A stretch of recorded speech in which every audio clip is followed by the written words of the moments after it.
Welcome back. All right, so today's career video, I'm going to take a look at Dustin Brown. His career now finished. Now, I did a video last year on Dustin Brown when he reached 300 goals. Here we are now about a year and a half later. We're going to discuss his career now that it's finished. So he's picked number 13 in 2003. The 2003 draft was stacked. Absolutely stacked. That first round was ridiculous. And Dustin Brown is one of the guys who comes out of that draft and gets himself a couple of cup rings too. So his first year was 03-04. 31 games played, a goal and 4 assists, 5 points. Now the offense you get with Dustin Brown is kind of a bonus. The hitting, the physicality, which immediately was controversial. The discussion of whether or not his hits were clean or not came up often, and Brown always said, I'm a clean hitter, these are clean hits. And right now we're seeing, I think, a lot of the same discussion about Jacob Trouba that we saw at the time about Dustin Brown. There are always those players that ride that line, and they seem to know where that line is, where they're not going to get suspended, they're not going to get penalized, but fans get angry. So, 2005-2006, spending the whole year in the NHL, 79 games, 14 goals, 14 assists, 28 points. 2006-2007, 81 games, 17 goals, 29 assists, 46 points. So now the offense is pretty good, and what we're seeing from him physically is he's a beast out there, right? He can hit and take hits. He didn't miss very many games in his career with injury either. So 2007-2008, he set some career highs here. 78 games, 33 goals, 27 assists, 60 points. So career high in goals, a career high in points. He would get more than 27 assists a few times in his career. He also had the highest average ice time in his career, 20 minutes, 18 seconds. So he played a lot, and he was playing well. He's a 30-goal scorer. It's the only time he scores 30 goals in his career, but he still scores a lot of goals. So 2008-2009, 80 games played, 24 goals, 29 assists, 53 points. He played in the All-Star game that year. That was the first and only time that he went to the All-Star game. October 8th of that season, he's named captain. So he became captain of the LA Kings. It's interesting because very often when you look at a player who spends his entire career in one location, it's a pretty good story, and there's not a lot of controversy around the player, and it is unusual with Brown because there was plenty of discussion of how long Brown would be a member of the Kings. Not at the time he's named captain, but we'll get to that time in his career when it looked like maybe he wouldn't stay. So 2009-2010, 82 games, 24 goals, 32 assists, 56 points. The Kings are starting to get better as a team. He makes his debut in the playoffs in 6 games, a goal, 4 assists, 5 points. Turns out he's a playoff performer. So, 2010-2011, 82 games, 28 goals, 29 assists, 57 points. The Kings are out in the first round again. It's 6 games, 1 goal, 1 assist, 2 points. But you've got that nucleus there that is going to get them over the top. 2011-2012, 82 games, 22 goals, 32 assists, 54 points. The Kings go into that first round, number 8 seeds. Nobody's expecting much out of them. They're against the Vancouver Canucks, who had gone to the Stanley Cup final the year before. They beat the Canucks in 5. It was almost a sweep, but they beat them in 5, which was to the stunning bewilderment of many fans. But then the Kings go all the way, and they win the Stanley Cup that year. As a number 8 seed, who only won 40 games during the regular season out of 82. And so, yeah, nobody expected it. And they only needed 20 games to do it. So in 20 playoff games, 8 goals, which was first in the league, 12 assists, which is also first in the league, which meant he led the playoffs in scoring with 20 points. And they get that Stanley Cup. So while individual awards are great and everything, players like those cup rings. So 2012-2013, a lockout-shortened season, 46 games, 18 goals, 11 assists, 29 points. In the playoffs, 18 games, 3 goals, 1 assist, 4 points. So his scoring is down that year in the playoffs. They had an epic confrontation with the Chicago Blackhawks, as I remember it, in 2013. And so we were seeing an era here, a nice short little era, where Chicago and LA were the best teams in the West, and there were some fun games between the two of them. So 2013-2014, the offense has dropped now. 79 games, 15 goals, 12 assists, 27 points. Then it's playoff time, and Dustin Brown's offense comes back. 26 games, 6 goals, 8 assists, 14 points. So much better scoring rate in the playoffs than the regular season. The Stanley Cup, they win their second, and the Mark Messier Leadership Award goes to Dustin Brown. So now you got 2 cup rings with him as captain. And yeah, things are going pretty well for LA. 2014-2015, 82 games, 11 goals, 16 assists, 27 points. Again, the offense is more of a bonus, but there are definitely discussions about whether or not he's overpaid, because we're getting into him having a pretty expensive contract for what he's producing on the ice. And so there's some discussion about whether or not he might get traded. There have been discussions going back to 2011, 2012. Even Daryl Sutter, the coach himself, saying at one point that Kopitar and Brown were boring and it wasn't working. And of course, it ended up working out pretty well in 2012, and maybe Daryl Sutter's words fire him up, right? But yeah, there were rumors about him potentially being traded, maybe being on his way out. A lot of discussions about whether or not that contract was a weight around the Kings in terms of their salary cap. So 2015-2016, 82 games, 11 goals, 17 assists, 28 points. In the playoffs, 5 games played, and just the 1 assist. So the Kings want to change things up a little bit, right? So it's been a couple years now since that Stanley Cup. They won in 2014.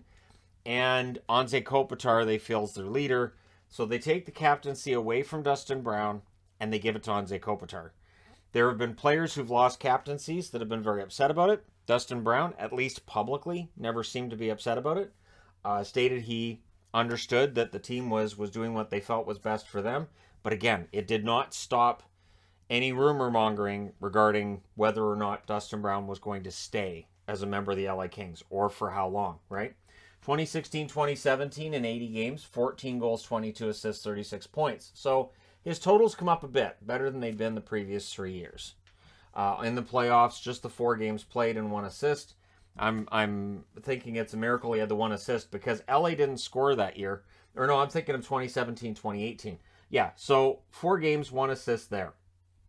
Now, 2017-2018, 81 games, 28 goals, 33 assists, 61 points. 2018-2019, 72 games, 22 goals, 29 assists, 51 points.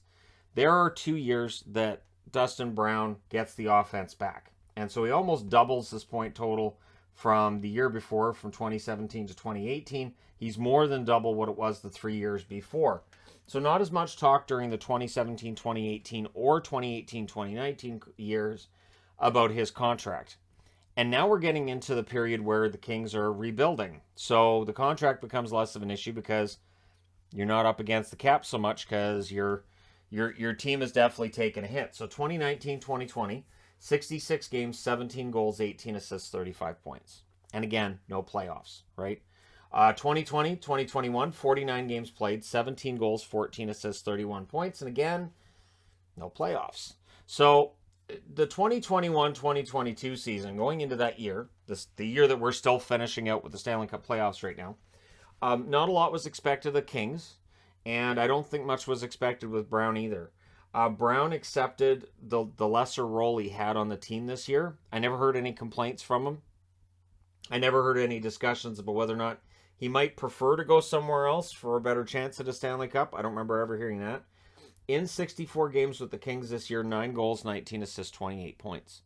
So he announced at the end of the season that this was going to be it. He was going to retire. He did not have a big send-off. Like, he didn't announce it last October. In the playoffs, he plays all 7 games against the Edmonton Oilers, recording 2 assists. So that final game, Game 7, his last game in the National Hockey League, goes out kind of quietly. And it is an unusual end because he didn't do anything quietly in the league. He also had his lowest ice time since the 05-06 season, which was his first full season in the NHL. He played 14 minutes and 44 seconds per game. So the LA Kings were, cutting down his ice time, which would explain some of the totals being a little lower than they had been before. The 9 goals is the lowest he'd ever had in a full season. But Brown understands, time goes by and it's 19 years since your draft year and it was time to move on. Now, in his career, from 07-08 until now, he had 3,185 hits. It's a lot of hits. So it's a lot of damage you're doing to your own body throwing hits there. No matter how clean you throw those hits, they hurt. So Game 2 overtime winner against the New York Rangers in the 2014 final at 10:26 of the second overtime was likely the biggest goal of his career. Put the Rangers down 2-0 in that series. And again, rumored to be on the block. He was never suspended in his career until 2013. So April 24th of 2013, he suspended 2 games for an elbow to the head on Jason Pominville. And up until then, he had been clean when it comes to Department of Player Safety. But again, a lot of people complained about hits. There was a lot of discussions about this hit and that hit. And again, it reminds me of what I see with Trouba at this stage in his career. February 12th, 2018, he was suspended 1 game for kneeing Sergachev of the Tampa Bay Lightning. And again, that led to a lot of discussion about how dirty a player he was or how dirty he wasn't, and whether or not this was just a guy who hits really hard. And, people aren't used to guys who hit really hard. And again, they know where the line is. These guys who throw over 3,000 hits in their career, they know where the line is when it comes to throwing a hit.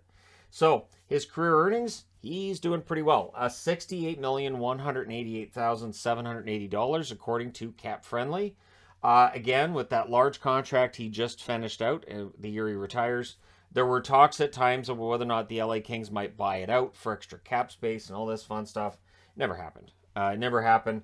And I think he built himself a really good career here. 1,296 games, 325 goals, 387 assists, 712 points. In the playoffs, 92 games, 19 goals, 30 assists, 49 points. It's mildly surprising he only had the 92 playoff games, but the Kings did miss the playoffs regularly before and after their 2 Stanley Cups. And so, he also had Olympic silver in 2010 on the American team. He had World Championship bronze in 2004, again, playing for the United States. So, Dustin Brown, unlikely to be in the NHL Hall of Fame, I would think.